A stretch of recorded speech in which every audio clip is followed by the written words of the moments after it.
India Legal presents Courts Roundup.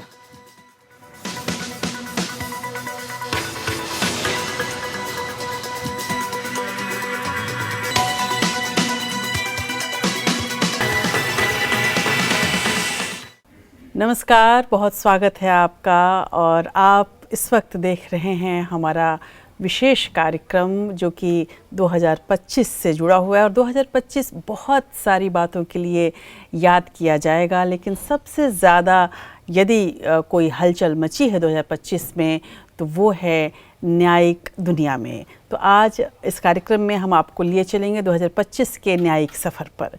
साल 2025 भारतीय न्यायपालिका के लिए केवल तारीखों का पुलिंदा नहीं बल्कि एक परिवर्तनकारी अध्याय रहा। ये साल गवाह बना न्याय के उस तराजू का जिसने न केवल सत्ता के गलियारों में हलचल पैदा की बल्कि समाज के अंतिम पायदान पर खड़े व्यक्ति की उम्मीदों को भी नई संजीवनी दी। इस एक साल के भीतर 3 प्रधान न्यायाधीशों ने संविधान की रक्षा की शपथ ली और न्याय की मशाल को आगे बढ़ाया। साल की शुरुआत जस्टिस संजीव खन्ना के नेतृत्व में हुई, जिसके बाद जस्टिस BR गवई ने देश के 52वें प्रधान न्यायाधीश के रूप में कमान संभाली, जो न्यायपालिका में सामाजिक प्रतिनिधित्व के लिहाज से एक ऐतिहासिक क्षण रहा। और अब साल के अंत में जस्टिस सूर्यकांत देश के प्रधान न्यायाधीश के रूप में इस गरिमामयी विरासत को आगे बढ़ा रहे हैं। 2 अनुभवी न्यायमूर्तियों की विदाई और 3 शपथ ग्रहण, ये सिलसिला बताता है कि चेहरे बदलते हैं लेकिन न्याय की कुर्सी कभी खाली नहीं रहती। लेकिन कुल मिलाकर देखा जाए तो 2025 सिर्फ नियुक्तियों का साल ही नहीं था। ये साल उन मील के पत्थर जैसे फैसलों का भी था जिन्होंने कानून की नई व्याख्या की। वक्फ संशोधन अधिनियम पर सुप्रीम कोर्ट की संवैधानिक टिप्पणियों से लेकर अरावली की पहाड़ियों को बचाने के लिए दिए गए कड़े पर्यावरणीय निर्देशों तक शीर्ष अदालत ने स्पष्ट कर दिया कि विकास और विरासत के बीच न्याय ही एकमात्र सेतु है। इसी साल न्यायपालिका ने भ्रष्टाचार को लेकर भी एक कड़ा रुख अपनाया। मामला जस्टिस वर्मा से जुड़ा हुआ था। जस्टिस यशवंत वर्मा से जुड़ा प्रकरण और उसके बाद जो रिपोर्ट आई जिसे इन हाउस कमेटी ने तैयार किया था, उसने न्यायिक जवाबदेही की एक नई बहस को जन्म दिया। ये प्रकरण केवल एक व्यक्ति विशेष का मामला नहीं था, बल्कि ये संदेश था कि न्याय के मंदिर में बैठने वालों का आचरण भी किसी भी संदेह से परे होना चाहिए। ये रिपोर्ट भी हम आपके सामने इस कार्यक्रम में पेश करेंगे। तो आज के विशेष कार्यक्रम में हम अदालतों के शीर्ष फैसलों पर भी गौर करेंगे। कुल मिलाकर हमारी रिपोर्ट में आप 3 फैसलों को देखेंगे, 3 शपथ, 2 विदाई, यानी कि सुप्रीम कोर्ट के नेतृत्व परिवर्तन का अंदरूनी विश्लेषण, और जस्टिस वर्मा रिपोर्ट जो न्यायपालिका की आंतरिक शुचिता पर आधारित था। इन सारे इम्पैक्ट रिपोर्ट में हम ये समझेंगे कि कैसे इन फैसलों ने आपके और हमारे जीवन को प्रभावित किया है। तो चलिए शुरू करते हैं 2025 की न्यायिक यात्रा, जहां यतो धर्मस्ततो जय केवल एक सूत्र नहीं बल्कि एक जीवंत हकीकत बनकर उभरा। India Legal presents Courts Roundup.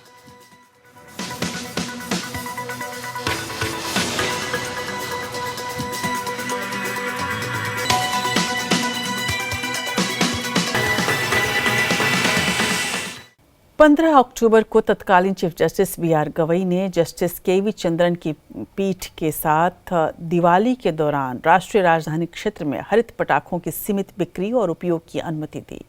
पीठ ने माना कि हालांकि अवैध पटाखों की तस्करी से प्रदूषण के स्तर में वृद्धि हुई है, लेकिन कहा कि हमें एक संतुलित दृष्टिकोण अपनाना होगा जिससे पर्यावरण के साथ समझौता किए बिना इसे मध्यम रूप में अनुमति दी जा सकती है। कोर्ट ने भी माना कि न कि नियमन न कि प्रतिबंध पर्यावरण सुरक्षा सुनिश्चित करने के लिए उचित तरीका है। कोर्ट ने देखा कि कोविड अवधि के दौरान वायु गुणवत्ता में सुधार हुआ था, लेकिन पूर्ण प्रतिबंध के बावजूद कोई बदलाव नहीं आया। वहीं कोर्ट ने माना कि हरित पटाखों ने पिछले 6 वर्षों में उत्सर्जन में काफ़ी कमी की है।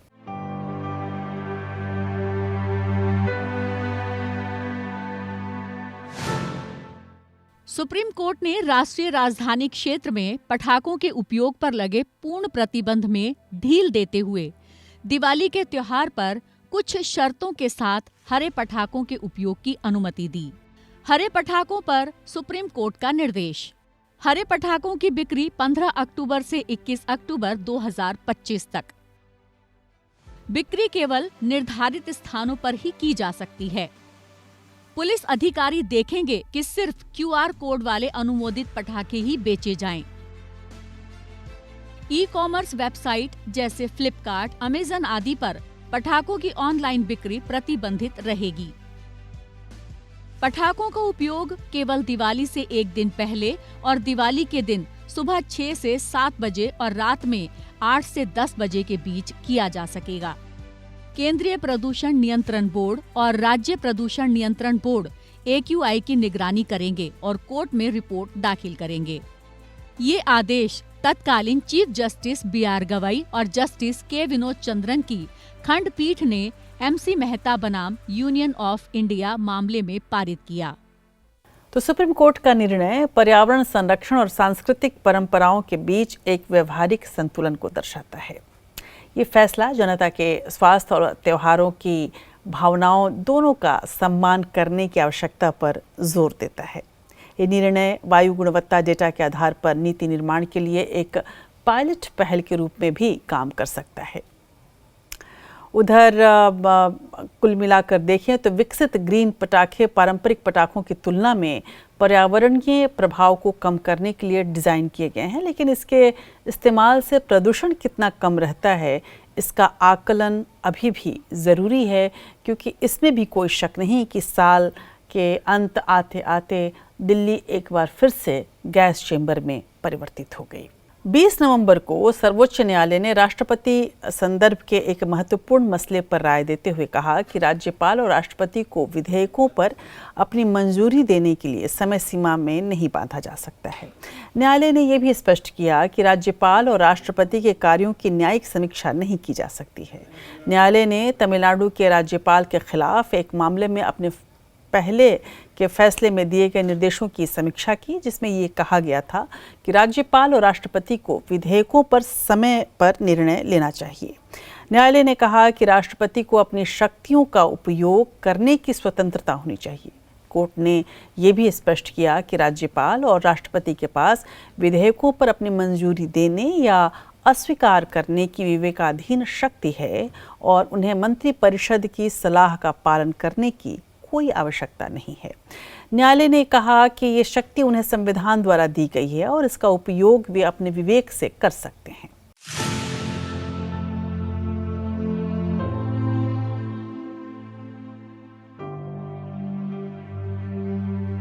सुप्रीम कोर्ट ने एक महत्वपूर्ण फैसले में कहा कि गवर्नर या राष्ट्रपति को बिलों पर कार्रवाई करने के लिए कोई समय सीमा निर्धारित नहीं की जा सकती है।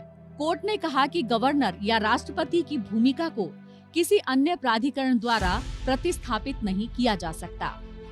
राष्ट्रपति संदर्भ मामले पर फैसला। गवर्नर या राष्ट्रपति को बिलों पर कार्रवाई करने के लिए कोई समय सीमा निर्धारित नहीं की जा सकती है। गवर्नर की भूमिका को केवल किसी अन्य प्राधिकरण द्वारा प्रतिस्थापित नहीं किया जा सकता है। गवर्नर या राष्ट्रपति के कार्यों की न्यायिक समीक्षा केवल तभी की जा सकती है जब बिल कानून बन जाए। न्यायालय सीमित दिशा निर्देश जारी कर सकता है अगर गवर्नर या राष्ट्रपति के कार्यों में देरी होती है। कोर्ट टाइमलाइन तय नहीं कर सकते, लेकिन लंबे समय तक बिल पर बिना किसी वजह के देरी होने पर लिमिटेड आदेश जारी कर सकते हैं। ये फैसला राष्ट्रपति द्रौपदी मुर्मू द्वारा सुप्रीम कोर्ट को एक संदर्भ भेजने के बाद आया है, जिसमें तमिलनाडु बनाम तमिलनाडु के गवर्नर मामले में दिए गए फैसले के कुछ प्रावधानों पर पुनर्विचार करने का अनुरोध किया गया था। उस फैसले पर कोर्ट ने कहा था कि गवर्नर को बिलों पर कार्रवाई करने के लिए एक निश्चित समय सीमा के भीतर कार्रवाई करनी चाहिए। तो न्यायालय के इस फैसले से राज्यपाल और राष्ट्रपति की शक्तियों के बारे में स्पष्टता आई है और ये भी स्पष्ट हुआ है कि न्यायालय उनके निर्णयों की समीक्षा नहीं कर सकता है। ये फैसला महत्वपूर्ण है क्योंकि ये संविधान के तहत राज्यपाल और राष्ट्रपति की भूमिका को परिभाषित भी करता है। नवंबर का महीना अगर देखा जाए तो न्यायिक सफ़र के लिए बहुत अहम रहा है।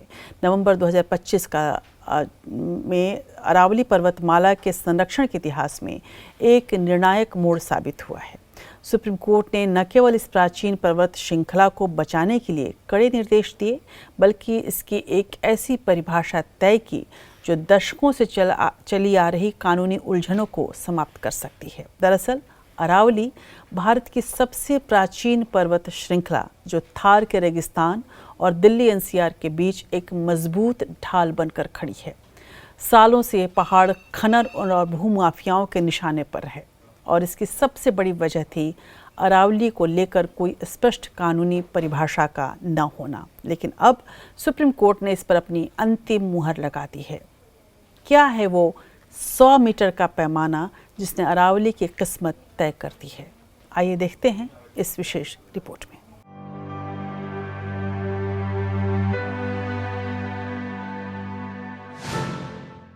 सुप्रीम कोर्ट ने अरावली पर्वतमाला के संरक्षण के लिए एक बड़ा फैसला सुनाया।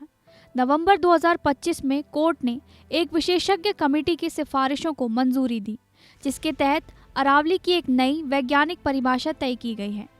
इस फैसले से संवेदनशील और सुरक्षित इलाकों में खनन पूरी तरह बंद हो जाएगा और जब तक विस्तृत खनन योजना नहीं बनती, तब तक कोई नया पट्टा नहीं मिलेगा। ये कदम अरावली को बचाने और उसके प्राकृतिक महत्व को बनाए रखने के लिए उठाया गया है। सुप्रीम कोर्ट ने नवंबर 2025 में इस कमेटी की सिफारिशों को मंजूरी दे दी। अदालत ने कहा कि अरावली की ये नई परिभाषा पूरे क्षेत्र में लागू होगी।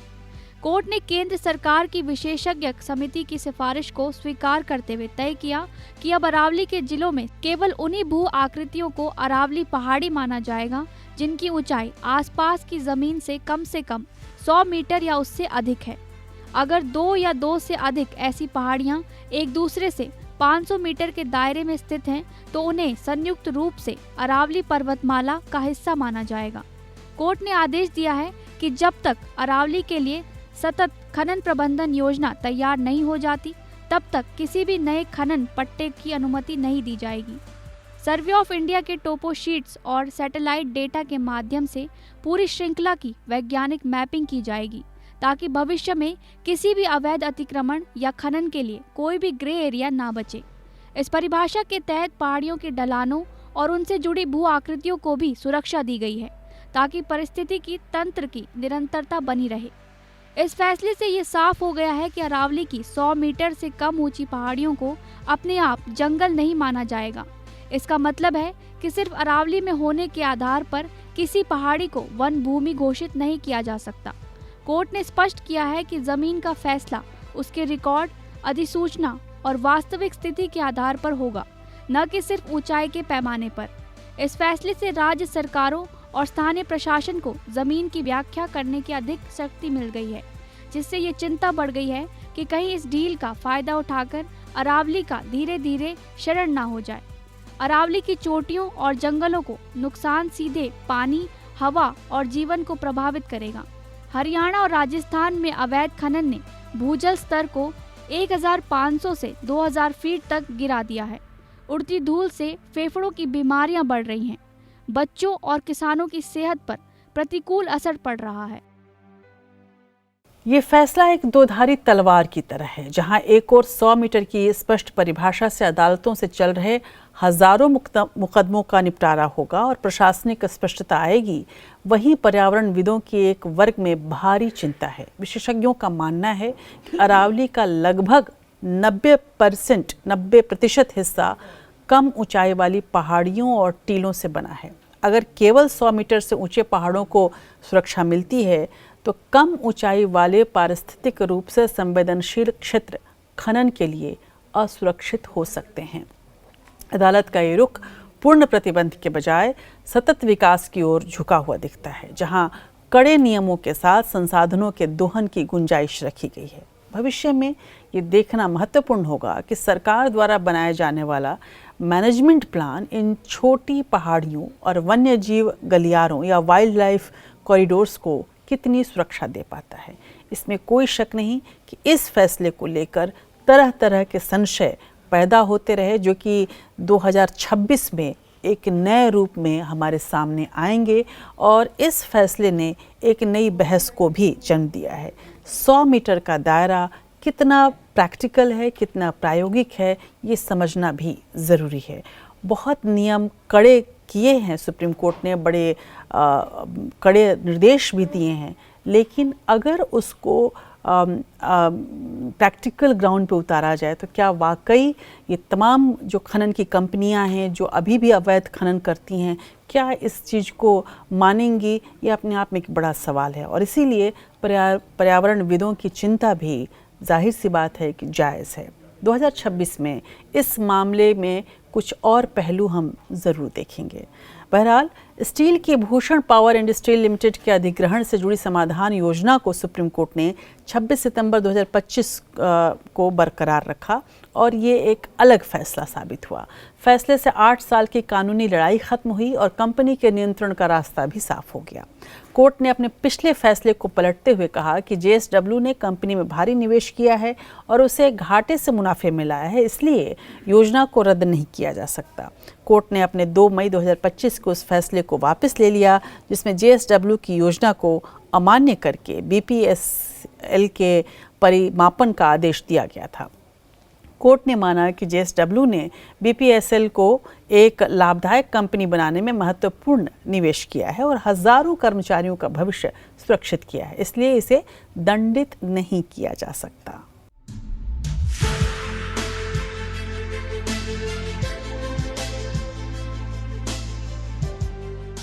सुप्रीम कोर्ट ने Bhushan power and steel limited के लिए JSW स्टील लिमिटेड की समाधान योजना बरकरार रखी और BPSL के पूर्व प्रवर्तकों और कुछ लेनदारों द्वारा उठाई गई आपत्तियों को खारिज कर दिया। तत्कालीन chief justice BR Gavai, justice SC Sharma और जस्टिस K विनोद चंद्रन की पीठ ने मई में 2 जजों की पीठ द्वारा दिए गए उस फैसले को वापस लेने के बाद समाधान योजना के खिलाफ अपीलों पर फिर से सुनवाई की, जिसमें समाधान योजना को अमान्य घोषित कर दिया गया और BPSL के परिसमापन का आदेश दिया गया था। चीफ जस्टिस गवई द्वारा लिखे गए फैसले में कहा गया कि पीड़ित व्यक्ति शब्द के व्यापक अर्थ को देखते हुए पूर्व प्रवर्तकों के पास NCLAT के फैसले को चुनौती देने का अधिकार है। हालांकि गुणदोष के आधार पर अदालत ने NCLAT के उस फैसले को बरकरार रखा जिसमें समाधान योजना को मंजूरी दी गई। अदालत ने कहा कि कार्यान्वयन में देरी समाधान योजना को अमान्य घोषित करने का एकमात्र कारण नहीं हो सकती। अदालत ने माना कि देरी कई अन्य कारणों से हुई, जिसमें धन शोधन निवारण अधिनियम के तहत कार्यवाही भी शामिल है। अदालत ने कहा कि सफल समाधान आवेदक ने कॉर्पोरेट देनदार को पुनर्जीवित और आधुनिक बनाने के लिए भारी राशि का निवेश किया। अदालत ने कहा कि SRA ने एक घाटे में चल रही इकाई को लाभदायक उद्यम में बदल दिया, इसके लिए JSW को दंडित नहीं किया जा सकता। तो इस फैसले ने BPSL के पूर्व प्रमोटरों और लेनदारों द्वारा उठाई गई आपत्तियों पर लगभग 8 साल से चल रहे विवाद को खत्म कर दिया। 31 जुलाई को चीफ जस्टिस गवई की अध्यक्षता वाली पीठ ने अपनी समीक्षा शक्ति का प्रयोग करते हुए जस्टिस बेला त्रिवेदी और जस्टिस SC शर्मा की खंडपीठ द्वारा 2 मई को दिए गए उस फैसले को वापस ले लिया जिसमें JSW की समाधान योजना को खारिज कर दिया गया था। 20 मई 2025 को सुप्रीम कोर्ट ने मध्य प्रदेश सिविल जज भर्ती 2022 के मामले में एक महत्वपूर्ण फैसला सुनाया जिसमें 3 साल के प्रैक्टिस अनुभव या LLB में 70% अंकों की शर्त को रद्द कर दिया गया है। इस फैसले से हजारों उम्मीदवारों को राहत मिली क्योंकि कोर्ट ने मध्य प्रदेश हाई कोर्ट के उस आदेश को पलट दिया जिसने इन शर्तों को लागू करने का निर्देश दिया था। मध्य प्रदेश न्यायिक सेवा नियम 1994 में 2023 में संशोधन किया गया था जिसमें सिविल जज बनने के लिए 3 साल की प्रैक्टिस या 70% अंक अनिवार्य कर दिए गए थे। मध्य प्रदेश हाई कोर्ट ने इस संशोधन को सही ठहराते हुए 2022 भर्ती में अपात्र उम्मीदवारों को बाहर करने का आदेश दिया था जिससे अन्य उम्मीदवारों को परेशानी हो रही थी। सुप्रीम कोर्ट ने अपने फैसले में कहा कि 3 साल की प्रैक्टिस या 70% अंकों की शर्त 2022 भर्ती पर लागू नहीं होगी और भर्ती प्रक्रिया मूल असंशोधित नियमों के तहत ही जारी रहेगी। कोर्ट ने यह भी स्पष्ट किया कि नया नियम पूर्वव्यापी नहीं होगा और इसका प्रभाव केवल भविष्य में आने वाली भर्तियों पर ही पड़ेगा।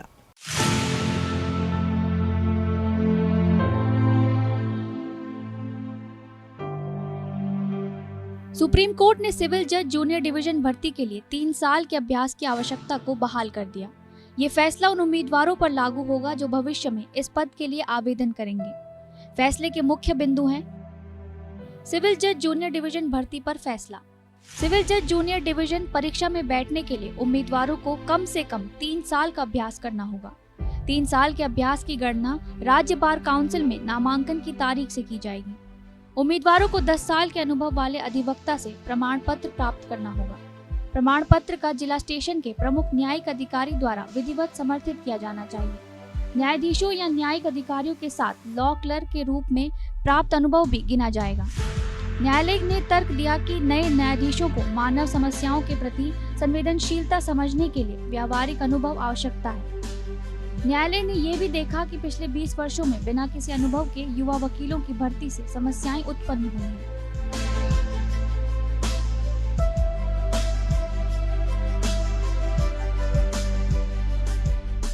तो इस फैसले से उन उम्मीदवारों को राहत मिली जो पहले से ही भर्ती प्रक्रिया में शामिल थे और जिन्हें हाईकोर्ट के आदेश के कारण परेशानी हो रही थी।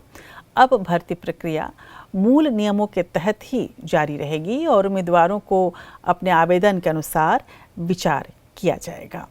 नवंबर को चर्चित यूट्यूबर सेलिब्रिटी समय रैना और अन्य पर दिव्यांगों का मजाक उड़ाने के मामले में सुप्रीम कोर्ट ने सख्ती दिखाते हुए रैना समेत 5 को कुछ निर्देश दिए। इंडियाज़ गॉट टैलेंट शो के दौरान पेरेंट्स पर मजाक उड़ाकर समय रैना बुरा फंसे थे और इस मामले में के बीच एक एनजीओ ने समय रैना पर और अन्य उनके सहयोगियों पर नेत्रहीनों पर टिप्पणी करने का मामला उठाया था। यूट्यूबर ने दैट कॉमेडी क्लब में स्टैंड अप करते हुए दिव्यांगों का मजाक उड़ाया था। समय रैना इस मामले में पहले ही माफ़ी मांग चुके हैं। न्यायमूर्ति सूर्यकांत और न्यायमूर्ति जयमाला बागची की पीठ ने समय रैना समेत 5 हास्य कलाकारों और सोशल मीडिया इन्फ्लुएंसर्स को निर्देश देते हुए कहा कि महीने में 2 बार दिव्यांगजनों के लिए एक कार्यक्रम आयोजित उन्हें करना होगा, जिसका उद्देश्य ऐसे ज़रूरतमंद लोगों का सम्मान बढ़ाना और जागरूकता फैलाना होगा।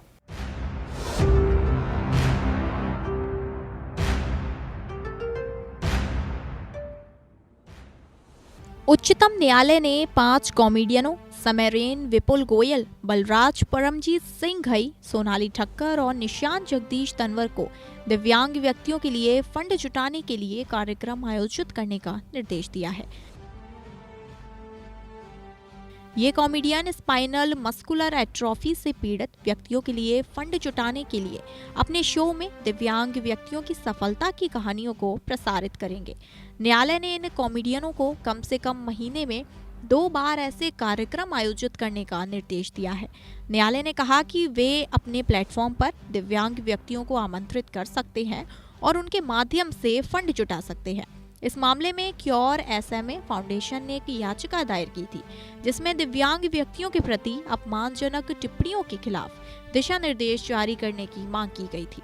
न्यायालय ने कॉमेडियनों को अपने प्लेटफॉर्म पर सार्वजनिक माफी भी जारी करने का निर्देश दिया था। न्यायमूर्ति सूर्यकांत और न्यायमूर्ति जयमाला बागची की पीठ ने कहा कि यह एक सामाजिक दायित्व है जो इन कॉमेडियनों पर डाला जा रहा है। न्यायालय ने यह भी सुझाव दिया कि दिव्यांग व्यक्तियों के लिए एक समर्पित फंड बनाया जाना चाहिए, जिसमें कॉरपोरेट संस्थाएं और व्यक्ति योगदान कर सके। न्यायालय ने कहा कि वह इस मामले में आगे की सुनवाई करेगा और दिव्यांग व्यक्तियों के अधिकारों की रक्षा के लिए आवश्यक कदम उठाएगा। कोर्ट में news broadcasters and digital association की ओर से पेश हुए एक वकील ने कहा कि 2008 से समाचार चैनल मौजूदा दिशा निर्देशों और तंत्र का पालन कर रहे हैं और ये नए दिशा निर्देशों के मसौदे के लिए उपयोगी होंगे। पीठ ने निर्देश दिया कि नए दिशा निर्देश सभी हितधारकों के साथ उचित परामर्श के बाद तैयार किए जा सकते हैं। उधर 7 नवंबर को न्यायमूर्ति विक्रमनाथ, न्यायमूर्ति संदीप मेहता और न्यायमूर्ति NV अंजारिया की पीठ ने आवारा कुत्तों के काटने की बढ़ती घटनाओं को देखते हुए इंस्टीट्यूशनल एरिया जैसे शैक्षणिक संस्थानों, अस्पतालों, बस स्टैंड, खेल परिसरों और रेलवे स्टेशनों से आवारा कुत्तों को हटाने के आदेश दिए हैं। शीर्ष अदालत ने साथ ही कहा है कि इन संस्थानों में सुरक्षा सुनिश्चित करने के लिए ताकि आवारा कुत्ते अंदर न घुसें। परिसर में चारदीवारी या बाड़ आदि लगाए जाएं। इसके अलावा कोर्ट ने देश भर के सभी राजमार्गों और एक्सप्रेसवे से भी आवारा कुत्तों और पशुओं को हटाने के आदेश दिए हैं। 3 न्यायाधीशों की पीठ ने 11 अगस्त 2025 के पिछले आदेश जिसे न्यायमूर्ति JB पारदीवाला और न्यायमूर्ति R महादेवन की 2 न्यायाधीशों की पीठ ने पारित किया था, उस पर रोक लगा दी। इस फैसले में दिल्ली NCR के सभी आवारा कुत्तों को आश्रय स्थलों में स्थायी रूप से स्थानांतरित करने का निर्देश दिया गया था।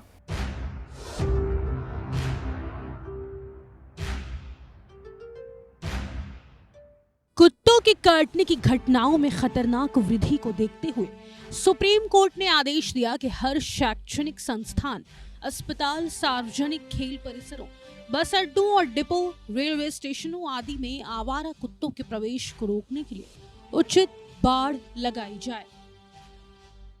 जस्टिस विक्रमनाथ, जस्टिस संदीप मेहता और जस्टिस NV अंजारिया की पीठ ने स्वतः संज्ञान लेते हुए आवारा कुत्तों के मामले में यह आदेश पारित किया। फैसले में कहा गया कि आवारा कुत्तों को टीकाकरण और कीड़े निकालने के बाद आश्रय से छोड़ा जा सकता है। आक्रामक व्यवहार वाले या रेबीज से संक्रमित कुत्तों को सार्वजनिक स्थानों पर नहीं छोड़ा जा सकता है।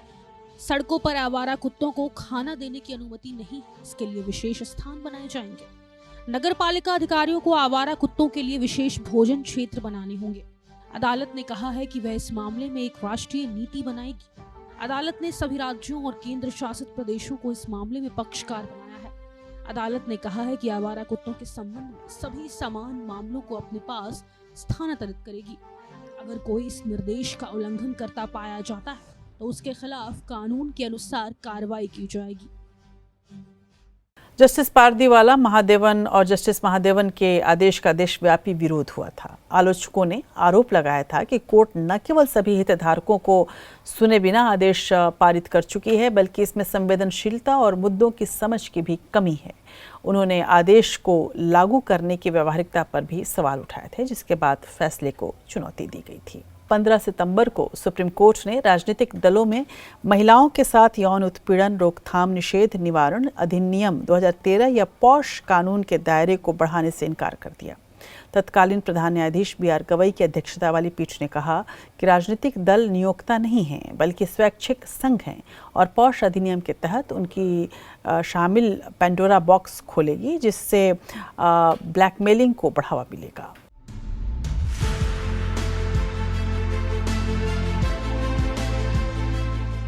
राजनीतिक दलों को कार्यस्थल पर महिलाओं के यौन उत्पीड़न रोकथाम निषेध और निवारण अधिनियम 2013 के दायरे में लाने से सुप्रीम कोर्ट ने किया इनकार। तत्कालीन CJI जस्टिस BR गवई की अध्यक्षता वाली 3 जजों की बेंच ने इस मामले में दाखिल अपील को खारिज करते हुए टिप्पणी की। CJI ने टिप्पणी करते हुए कहा कि ऐसा करना ब्लैकमेल का एक साधन बन जाएगा। इतना ही नहीं, इस कानून को राजनीतिक दलों पर लागू करने से ऐसे मामलों के लिए भानुमति का पिटारा खुल जाएगा। CJI ने कहा कि किसी राजनीतिक दल में शामिल होना उस दल में नौकरी करने के समान नहीं है और राजनीतिक दल और सदस्यों के बीच नियोक्ता कर्मचारी संबंध नहीं होता है। CJI ने सुनवाई के दौरान ये भी कहा कि आप राजनीतिक दलों को कार्यस्थल पर कैसे रखते हैं, वहाँ कोई रोजगार नहीं है, क्योंकि जब कोई व्यक्ति किसी राजनीतिक दल में प्रवेश करता है तो ये कोई नौकरी नहीं है, कोई भुगतान नहीं होता है। योगमाया MG बनाम केरल राज्य में आया ये फैसला 1997 की विशाखा बनाम राजस्थान राज्य के ऐतिहासिक फैसले से अलग है, जहां कोर्ट ने महिलाओं के अधिकारों की रक्षा के लिए दिशा निर्देश जारी किए थे। विशाखा मामले में कोर्ट ने कामकाजी स्थान पर महिलाओं के अधिकारों को सुरक्षित करने के लिए पहल की थी, और जबकि योगमाया मामले में कोर्ट ने सावधानी बरती है, जहां तत्काल कार्रवाई की आवश्यकता थी। कोर्ट का फैसला न केवल न्याय की संभावना को कम करती है, बल्कि इसे पूरी तरह से समाप्त कर देता है। पॉश अधिनियम का उद्देश्य लंबे समय से दबाई गई पीड़ित शोषित महिलाओं की आवाज़ों को उठाने का था, लेकिन राजनीतिक दलों को कानून के दायरे से बाहर रखने से ये वहाँ कानून पे कमज़ोर सा दिख रहा है, जहाँ इसकी सबसे अधिक आवश्यकता थी। इस फैसले की आलोचना भी खूब हुई। उधर तत्कालीन न्यायाधीश बी.आर. गवई और न्यायाधीश ऑगस्टिन जॉर्ज मसीह की पीठ ने 15 सितंबर 2025 को वक्फ संशोधन अधिनियम 2025 पर एक अंतरिम आदेश पारित किया। इस आदेश में पीठ ने केंद्र सरकार को 11 सदस्यीय केंद्रीय वक्फ परिषद में 3 से अधिक गैर मुस्लिम सदस्यों को नामित न करने की सलाह दी और ये भी सुझाव दिया कि इसके अध्यक्ष मुस्लिम समुदाय से ही होना चाहिए। पीठ ने माना कि कानून बनाने की प्रक्रिया में संसद की मंशा का सम्मान किया जाना चाहिए, लेकिन साथ ही ये भी सुनिश्चित करना होगा कि वक्फ प्रशासन की मूल भावना बनी रहे।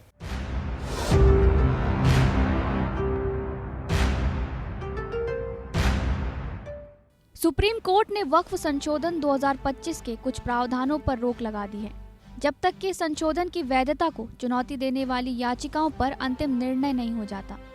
तत्कालीन सीजेआई की अध्यक्षता वाली बेंच ने कहा कि पूरे वक्फ कानून पर रोक नहीं लगा रहे हैं, हम नए कानून के कुछ प्रावधानों पर रोक लगा रहे हैं। सीजेआई ने कहा वक्फ करने के 5 साल की इस्लाम की प्रैक्टिस करने की अनिवार्यता पर रोक लगा रहे हैं। सीजेआई ने कहा कि वक्फ बोर्ड में 3 से अधिक गैर मुस्लिम सदस्य नहीं होने चाहिए और कुल मिलाकर 4 से अधिक गैर मुस्लिम सदस्य नहीं होने चाहिए। कोर्ट ने अधिनियम के उस प्रावधान पर भी रोक लगाई जिसमें कलेक्टर को यह निर्धारित करने का अधिकार दिया गया था कि क्या वक्फ के रूप में घोषित संपत्ति एक सरकारी संपत्ति है और इसके परिणाम स्वरूप उस प्रॉपर्टी की स्थिति पर आदेश जारी होगा। सीजेआई ने कहा सिर्फ रेयरेस्ट ऑफ रेयर की स्थिति में ही कानून रोक का आदेश दे सकता है। कोर्ट ने यह भी स्पष्ट किया कि उसके अवलोकन केवल प्रथम दृश्यता है और पार्टियों को अधिनियम की वैधता पर आगे की दलीलें देने से नहीं रोकेंगे। कोर्ट ने स्टे ऑर्डर में कुछ मुद्दों को चुनने का कारण नहीं बताया। कई अन्य महत्वपूर्ण प्रावधान भी स्टे ऑर्डर का हिस्सा हो सकते थे, जैसा कि मुस्लिम कानून की जगह अलग कानून लाना, सर्वेक्षण आयुक्त का पद हटाना, वक्फ ट्राइब्यूनल की शक्तियों को कम करना और जिला कलेक्टर की भूमिका को बढ़ाना। उधर 18 नवंबर 2025 को सुप्रीम कोर्ट ने confederation of real estate developers of India बनाम वन शक्ति मामले में मई 2025 के वन शक्ति बनाम भारत संघ के फैसले को पलट दिया। कोर्ट ने पर्यावरणीय मंजूरी के नियमों को नियमों में जो बदलाव हुए थे उन्हें बरकरार रखा। इससे अब गतिविधियां शुरू होने के बाद भी पर्यावरणीय मंजूरी मिल सकती है। ये फैसला वन शक्ति बनाम भारत संघ के पुराने फैसले के खिलाफ था। इस फैसले में प्रधान न्यायाधीश बी.आर. गवई और न्यायमूर्ति के.वी. चंद्रन की पीठ ने पर्यावरणीय मंजूरी के संबंध में कार्यकारी कार्रवाई को बरकरार रखा, जिससे गतिविधियों के शुरू होने या विस्तार के बाद पर्यावरणीय प्रभाव आकलन अधिसूचना 2006 के तहत अनिवार्य पूर्वक अनुमति के बिना पर्यावरणीय मंजूरी देने की अनुमति मिली थी।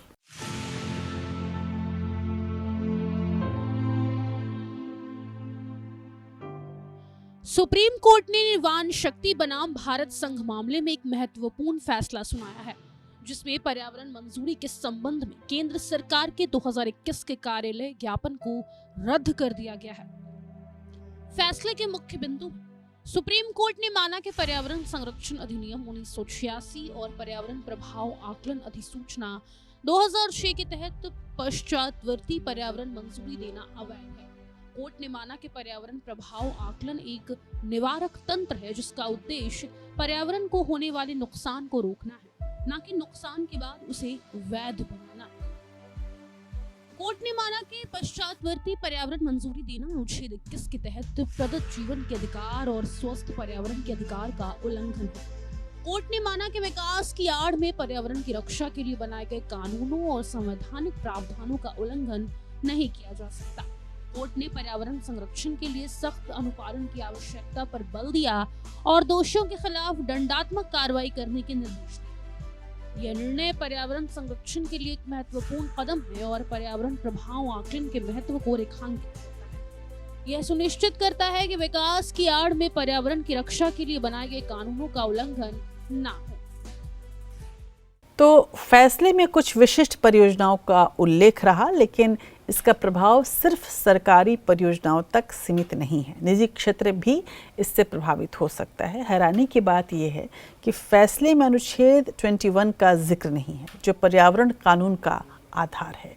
इसकी वजह से इस फैसले की आलोचना भी हुई और ये माना गया कि ये मनमानी को बढ़ावा देगा। बहरहाल अभी तक इस फैसले को कहीं से कोई आलोचना तो हुई, लेकिन जिसको कहा जाए मान्य हो जाना, तो दरअसल अभी तक ये मान्य है, क्योंकि कई ऐसे प्राइवेट कंपनीज़ हैं जिनका स्वार्थ इसमें निहित था और इस फैसले के आने के बाद सरकार ने राहत की सांस ली और उन तमाम कंपनीज़ ने भी। बहरहाल तत्कालीन प्रधान न्यायाधीश संजीव खन्ना ने मार्च 2025 में दिल्ली हाई कोर्ट के न्यायाधीश यशवंत वर्मा के आवास पर आग लगने और जलने के बाद नकदी मिलने के मामले में 3 सदस्यीय समिति का गठन किया था और ये घटना 2025 की सबसे चर्चित घटना रही।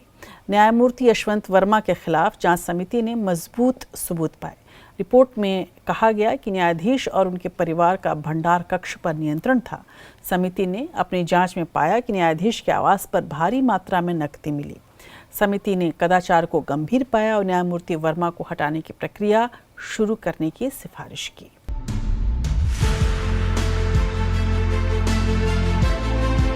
जस्टिस यशवंत वर्मा कैश कांड की जांच करने वाली कमेटी की रिपोर्ट में 3 जजों की आंतरिक जांच कमेटी ने माना है कि उपलब्ध सबूतों के आधार पर जस्टिस वर्मा का दुराचरण साबित हो रहा है।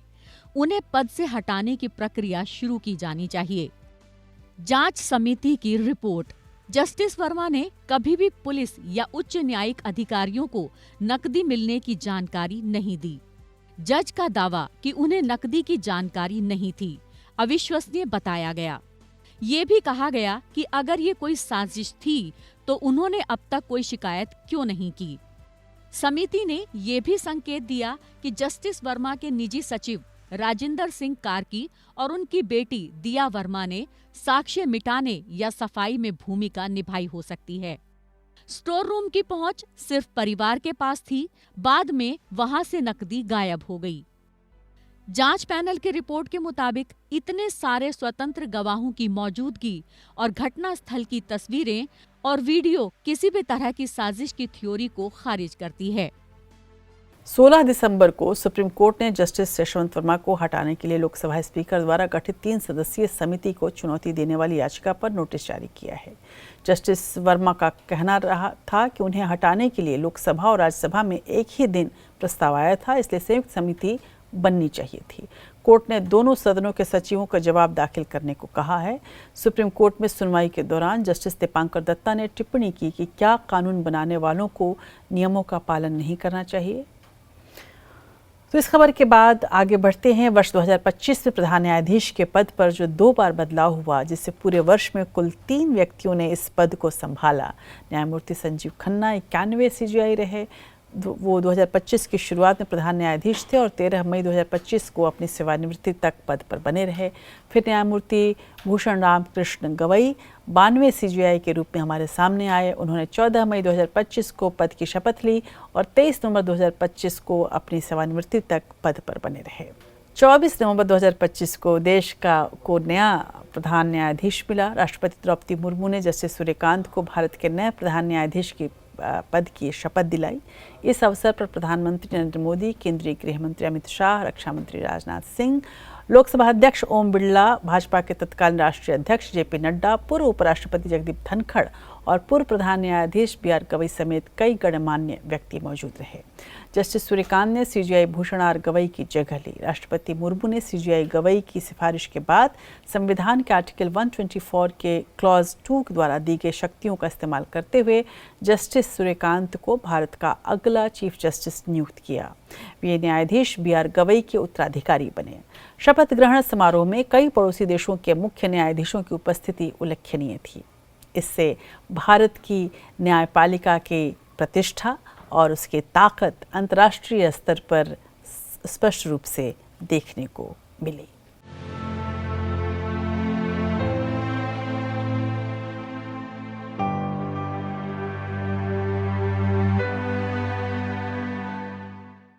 भारतीय न्यायपालिका के इतिहास में उस वक्त एक और सुनहरा पन्ना जुड़ गया जब जस्टिस सूर्यकांत ने भारत के 53वें प्रधान न्यायाधीश के रूप में शपथ ली।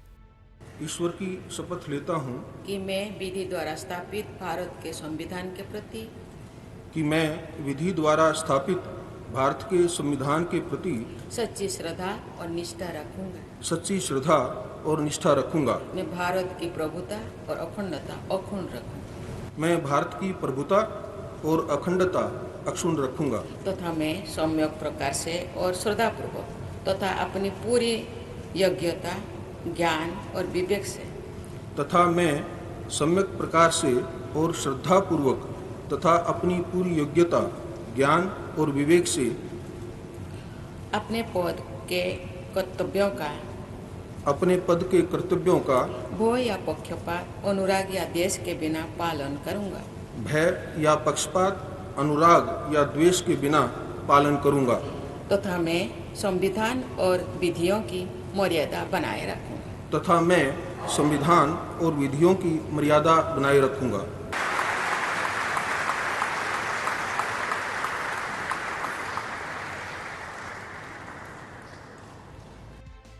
10 फरवरी 1962 को एक साधारण मध्यम वर्गीय परिवार में जन्मे सूर्यकांत को अनुशासन और शिक्षा के संस्कार विरासत में मिले।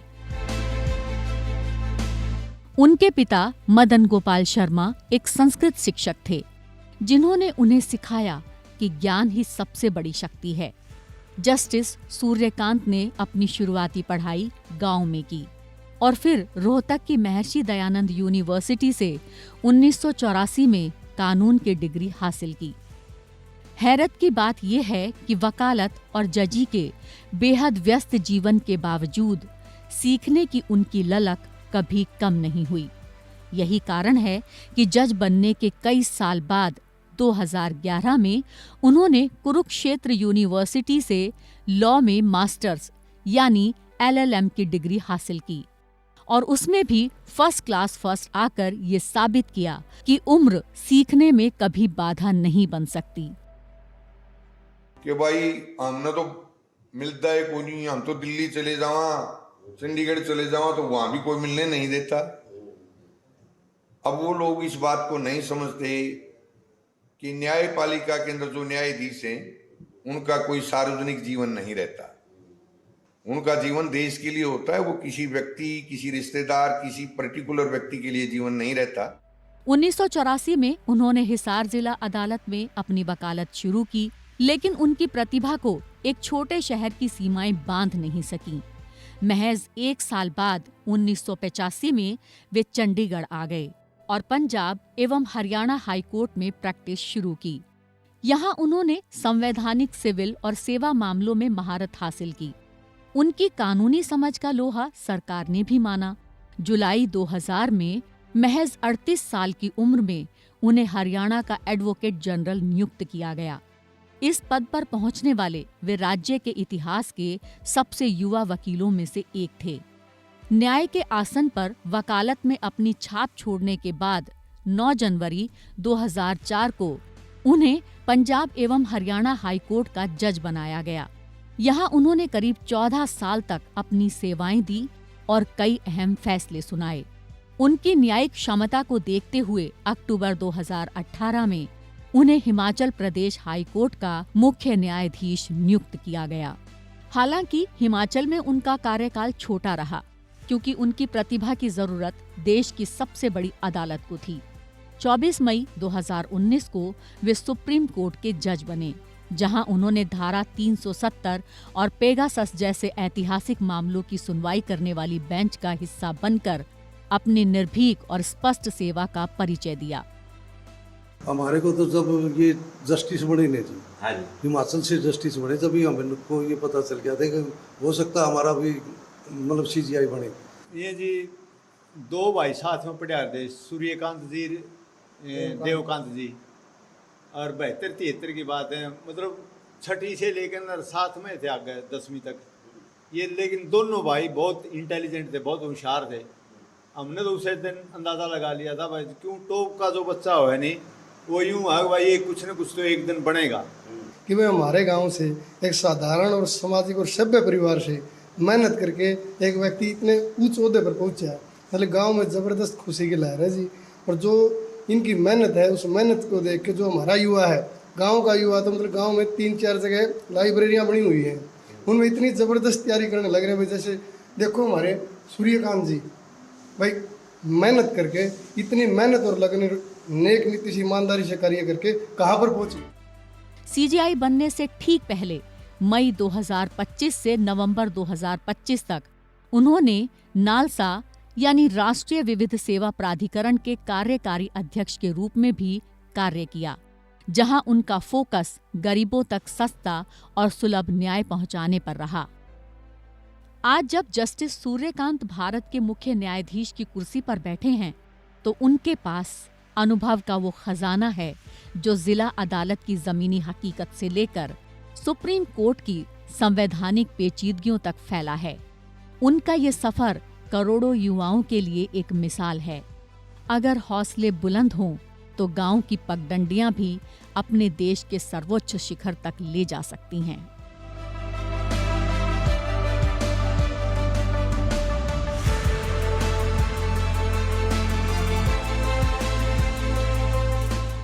अपने कार्यकाल में प्रधान न्यायाधीश सूर्यकांत का फोकस न्यायिक पहुंच, पारदर्शिता और लंबित मामलों को कम करने पर रहा और आगे भी वो इसी पर केंद्रित रहेंगे, ऐसा वो बार बार घोषणा कर रहे हैं। प्रधान न्यायाधीश सूर्यकांत बड़े संवैधानिक पीठों के गठन को प्राथमिकता देना चाहते हैं। इससे महत्वपूर्ण कानूनी सवालों का समाधान हो सकेगा। वो मध्यस्थता में विश्वास रखते हैं और इसे एक प्रभावी समाधान मानते हैं। उनका कहना है कि अदालतें और सरकारी संस्थाओं को इसे अपनाना चाहिए। प्रधान न्यायाधीश सूर्यकांत 9 फरवरी 2027 को सेवानिवृत्त होंगे। ऐसे में 2026 में उनकी पहल पर सबकी नज़र रहेगी। गौरतलब है कि उन्होंने बार बार ये कहा है कि साल 2026 न्यायिक दुनिया के लिए एक आदर्श साल होगा। कैसे होगा ये हम आगे देखते रहेंगे। बहरहाल आज इस खास राउंड अप में हमने देखा कि कैसे सुप्रीम कोर्ट ने न केवल कानूनों की व्याख्या की बल्कि बदलते भारत की धड़कनों को भी समझा, जनता के दर्द को भी समझा। तमाम फैसले दर्शाते हैं कि न्यायपालिका एक जीवित संस्था है जो समय के साथ खुद को बदलती है और ज़रूरत पड़ने पर अपनी कमियों को भी सुधारने का साहस रखती है।